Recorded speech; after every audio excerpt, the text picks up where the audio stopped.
Hello and welcome to another session. I am Dr. Gloria's Feeling. Based on my viewers' comments and my students' feedback, today I will be discussing parts of the airport.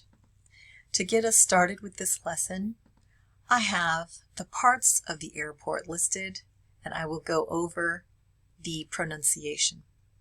Airlines, arrivals and departures, terminals, ticket counters, tram, concourse, shopping and dining, baggage claim, ground transportation, parking, and help desk. We will take a closer look at each one of these. For example, my hometown is Las Vegas, Nevada, and so I will use that airport for this lesson. LAS. These three letters are an indicator of the airport code. Our airport is called Reid International Airport, formerly known as McCarran International Airport. And on your ticket, if your destination is LAS, your plane will be taking you to Las Vegas, Nevada. We have 3 terminals at Reid International Airport. Examples of airlines are American Airlines, Southwest Airlines, or United Airlines. These are 3 typical airlines that stop here in Las Vegas, Nevada, and most people just say, I'm flying on American, or I'm flying Southwest. I'm going to take a flight on United. So that's an example of the airline.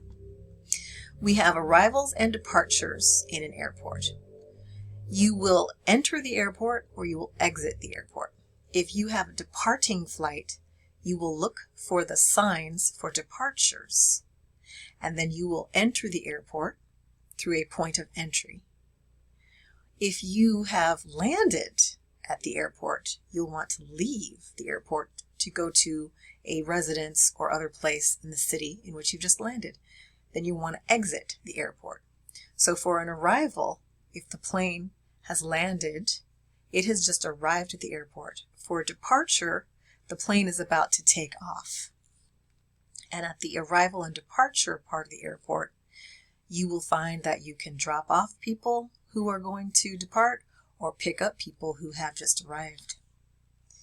The terminal is a passenger station or a building in which you can catch your flight, or if someone has just landed, that's when you have arrived.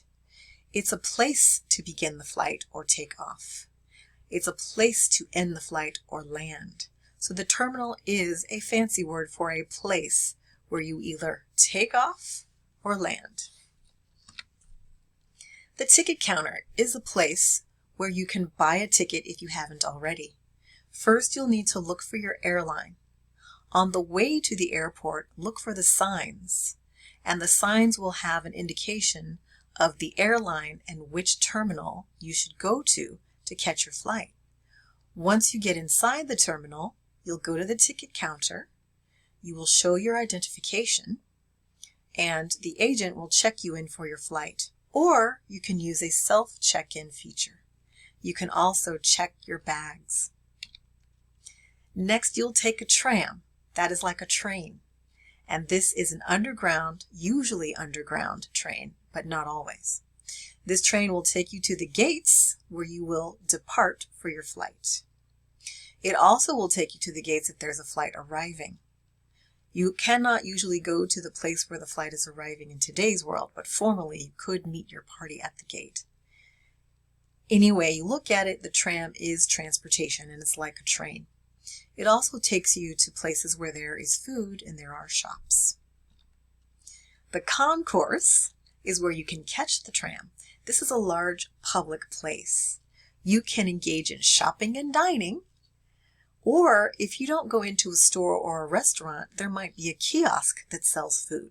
This is just a counter and a display area that has things to buy. It could be food like sandwiches or carbonated beverages or water or juice. You might even be able to buy souvenirs such as keychains or stuffed animals or clothing or even suitcases. Kiosks sell many things. There is also an ATM or automated teller machine where you can use your credit card or your debit card to withdraw cash. and the concourse usually is a place with restrooms. At baggage claim, after you have gotten off of your plane, you will go to a carousel. Sometimes you'll have to take the tram to the baggage claim area. Once you're at the baggage claim area, there will be a carousel, which was usually a round metal machine on which there is a conveyor belt.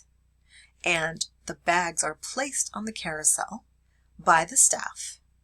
And the passengers look at the carousel as the bags wind around and around and around in a circle. When you see your bag, you lift it off of the conveyor belt. This is usually in an airline area.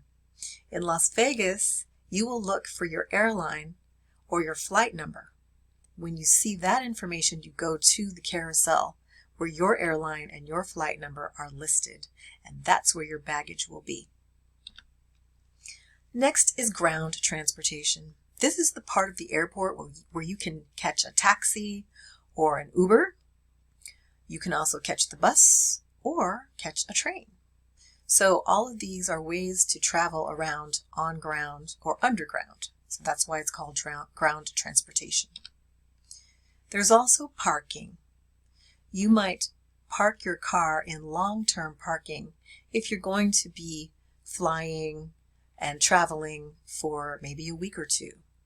Short-term parking would be for the person who's only there to pick someone up, and you only need to park for about a half hour, maybe an hour, and then you'll get your party, meet everyone, get their suitcases, and go back to your car.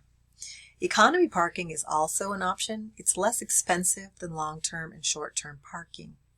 There's usually a daily or weekly rate associated with economy parking, whereas long-term parking has a higher rate. Short-term parking is usually hourly. Economy parking can be by the day or by the week. And then there's valet parking. It is the most expensive parking of all, but it's also the most secure. A driver will get your car from you and your keys and park your car for you and keep it safe until you return. There's often a help desk nearby your airlines. It's usually in a central location, and there are many brochures. That's one way that you can recognize the help desk. There might be tourism in your area, and brochures are helpful ways to find out what sort of activities you'd like to participate in during your trip.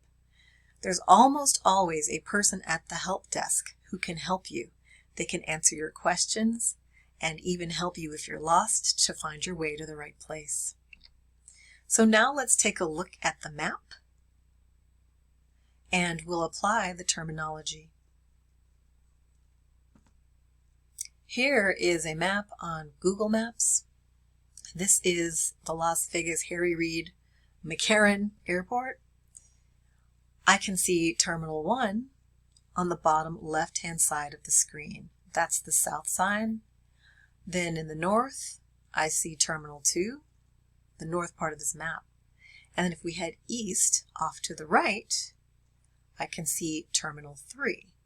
Here's economy parking for Terminal 3 that we just discussed. And there's also a parking garage there. Here's the actual terminal. And you can see outside where the planes park while they wait to board passengers or discharge passengers. On the left, west from the Terminal 3 area, is Terminal 1. Here's the short-term parking. There is a parking garage there. And the terminal itself. You can see that this concourse has several places to eat, as well as places where the planes park to wait. Then heading north is Terminal 2. And again, you can see places to eat, a cell phone lot, and not too far from there is some parking. So this gives you an idea of how to find your way around an airport using a map. This is an aerial view or a picture taken from the sky.